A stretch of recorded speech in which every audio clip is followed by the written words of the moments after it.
3 number হচ্ছে কোনো বিচারক, কাজী সাহেব, বিচারের কাছে যখন যাবে তখন তাকে সত্য বলতে হবে, কারণ সত্য কথা না বললে বিচার তো শুদ্ধ হবে না, ওটা গীবত হবে না। 4 নাম্বার বলা হচ্ছে যারা ফাসিক। ফাসিক কারা? যারা ফরজ, ওয়াজিব, সুন্নতে মুআক্কাদা তরক করে, যেমন যারা তাসুব মানেন না, স্বীকার করেন না, এরাও ফাসিক। ফরজ, ওয়াজিব, সুন্নতে মুআক্কাদা, এটা মনে রাখবা, ফরজ, ওয়াজিব, সুন্নতে মুআক্কাদা, যারা মানে না, ঠিকমতো আমল করে না, এর হচ্ছে ফাসিক। এটা নামাজ, রোজা, হজ জাকাত হতে পারে। তারপর যেমন দাড়ি রাখা ফরজ, সেটা হচ্ছে না রাখে। এই ধরনের অনেক যেগুলি বা সুন্নতে মুআক্কাদা আছে, যেগুলি তারা আমল করে না, ওয়াজিব, এগুলি যারা আমল করে না, এর হচ্ছে ফাসিক। এদের দোষ ত্রুটি বর্ণনা করলে সেটা গীবত হয় না। 4 নম্বর।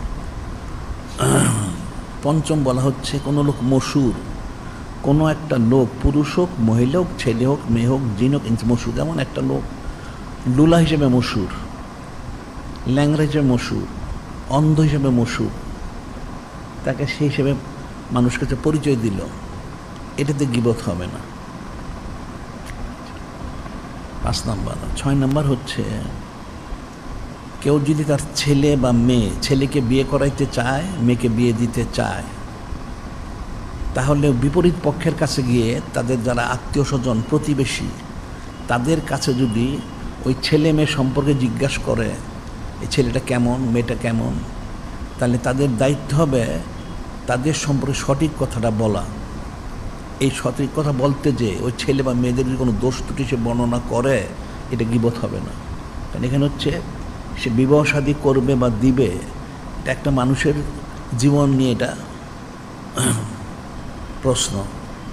এখানে ওই ছেলের পক্ষের লোকেরা বা মেয়ের পক্ষের লোকেরা, যারা আত্মীয় স্বজন অথবা পাড়া প্রতিবেশী, তারা যদি তাদের সঠিক দোষ ত্রুটিটা বলে দেয়, এটা গীবত হবে না। আর 7ম হচ্ছে ওলামায়ে সু। ওলামায়ে সু, ওলামায়ে সুদের যদি দোষ ত্রুটি মানুষ বর্ণনা করে, এটা গীবত হবে না, বরং সওয়াব হবে। সুবহানাল্লাহ। এক জামানা বদনামে ওলামায়ে সু বেহতারা 100 সালে তোয়াতে বেরিয়া। কিছুক্ষণ সময় ওলামায়ে সুদের দোষ ত্রুটি বর্ণনা করা 100 বছর বন্দী কবুল থেকে উত্তম। সুবহানাল্লাহ। এই 7 শ্রেণীর যারা আছে, এদের দোষ ত্রুটি বললে এটা গীবত, এছাড়া অন্য কারো কথা বললে সেটা গীবত হবে। এই গীবতকারী যারা রয়ে গেছে, এদের আমলটা এই প্রথম আকাশ দিয়ে অতিক্রম করতে পারবে না। সেই আমলগুলিকে নিয়ে সেই হযরত ফেরেশতা আলাইহিস সালাম তিনি ওই যারা গীবত করে তাদের চেহারার উপরে নিক্ষেপ করে দিবেন। নাউযুবিল্লাহ। এবার বাকি আমলগুলি হযরত ফেরেশতা আলাইহিস ওনারা নিয়ে আবার দ্বিতীয় আকাশের দিকে পৌঁছেন। যখন দ্বিতীয় আকাশে পৌঁছেন, তখন দ্বিতীয় আকাশে ফেরেশতা বলেন যে আপনারা থামুন,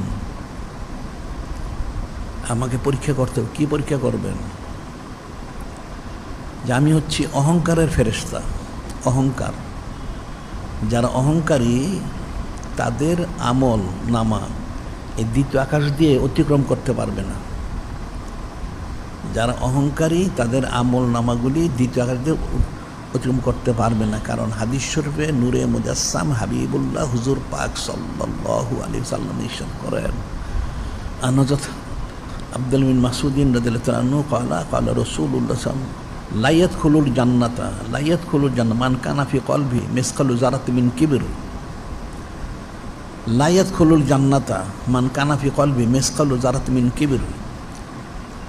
ওই ব্যক্তি কখনো জান্নাতে প্রবেশ করতে পারবে না যার অন্তরে এক জাররা পরিমাণ অহংকার রয়েছে। নাউযুবিল্লাহ। মিসকাল জাররা, যেটা আমরা বলি, সবসময় বলি, জাররা হচ্ছে এমন একটা বিন্দু যেটাকে আর ভাঙা যায় না।